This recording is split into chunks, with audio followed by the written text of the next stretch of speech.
നമ്മുടെ മണ്ണാർക്കാട് സഫ്രോൺ മന്തി വന്നിട്ട് കുറേ ആയി കയറണം എന്നിരിക്കുന്നത്. ഇതുവരെ കയറാൻ പറ്റിയിട്ടുണ്ടായിരുന്നില്ല. അങ്ങനെ ഒരു ദിവസം രാത്രി ഞാനും മഞ്ജുവും സഞ്ജനയും അതുപോലെ എൻ്റെ ഫ്രണ്ടൊക്കെ ആയിട്ട് നമ്മൾ കുഴിമന്തി കഴിക്കാൻ വേണ്ടി പോയിട്ടോ.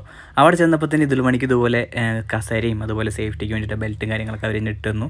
ഇതിലുമണി ആദ്യമായിട്ടോ അങ്ങനെ ഒരു സിറ്റുവേഷൻ ഹാൻഡിൽ ചെയ്യുന്ന അതിൻ്റെ ഒരു ടെൻഷനും എന്താ സംഭവം അവർ ചെയ്യുന്നതെന്നൊക്കെ നോക്കിക്കൊണ്ടിരിക്കുകയായിരുന്നു. അങ്ങനെ നമുക്കുള്ള മെനു വന്നു. ഒരുപാട് മന്തിയുടെ അൽഫാമിൻ്റെ ഒരുപാട് വെറൈറ്റി ഐറ്റംസ് ഇവിടെ ഉണ്ടായിരുന്നു. അങ്ങനെ ഞങ്ങൾ രണ്ടുപേരും 2 ടൈപ്പ് ഫുഡാണ് ഓർഡർ ചെയ്തത്. അഞ്ചും സഞ്ജനയും അതുപോലെ എന്താ പറയുക കുറച്ച് ഗ്രേവി ടൈപ്പുള്ളൊരു അൽഫാമായിരുന്നു ഓർഡർ ചെയ്തത്.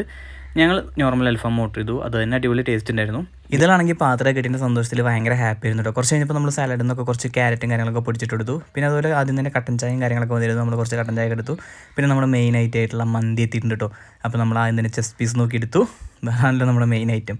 എവിടെ പോയാലും ഞാൻ ഫസ്റ്റ് ചെസ്റ്റ് പീസ് എടുക്കും കേട്ടോ, അത് വേറെ കാര്യം. എന്നിട്ട് അതുപോലെ നമ്മൾ റൈസും കാര്യങ്ങളൊക്കെ ഇട്ടിട്ട് നമ്മൾ അത്യാവശ്യം കഴിച്ചു. നല്ല അടിപൊളി ടേസ്റ്റ് ഉണ്ടായിരുന്നു കേട്ടോ. ഇതിൽ മണിക്ക് കുറച്ച് റൈസ് മാത്രം ഇട്ട് കൊടുത്തിട്ടുണ്ടായിരുന്നു.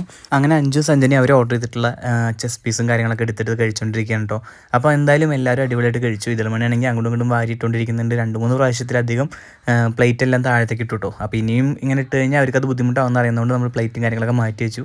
എന്തായാലും നല്ലൊരു അടിപൊളി ആംബിയൻസ് തന്നെയാണ് കേട്ടോ. ഫാമിലിയൊക്കെ ആയിട്ട് വന്ന് നമുക്ക് കഴിക്കാനൊക്കെ പറ്റിയ ഒരു അടിപൊളി സ്ഥലമാണ്. ഇതിൽ കുറച്ച് കഴിഞ്ഞപ്പോൾ ഭയങ്കര വാശിയായപ്പോൾ ഞാൻ ആദ്യം ഫുഡ് കഴിച്ച് അവളുടെ അടുത്ത് പുറത്തേക്ക് പോയിട്ടോ. കുറച്ച് കഴിഞ്ഞപ്പോൾ 5 വന്നു. അവളാണെങ്കിൽ ഇവിടെ സോഫയിൽ കളിച്ചുകൊണ്ടിരിക്കുകയാണ്. അവൾക്ക് അവിടെ നിന്ന് വരാനൊരു താല്പര്യം ഉണ്ടായിരുന്നില്ല. പിന്നെ അവസാനം 5 ഇടവിട്ട് എങ്ങനെയൊക്കെയോ എന്താ പറയുക പിടിച്ച് വലിച്ച് കൊടുന്നു കേട്ടോ. അപ്പോൾ എന്തായാലും നമ്മുടെ ഇന്നത്തെ വീഡിയോ ഇത്ര തന്നെ ഉള്ളൂ.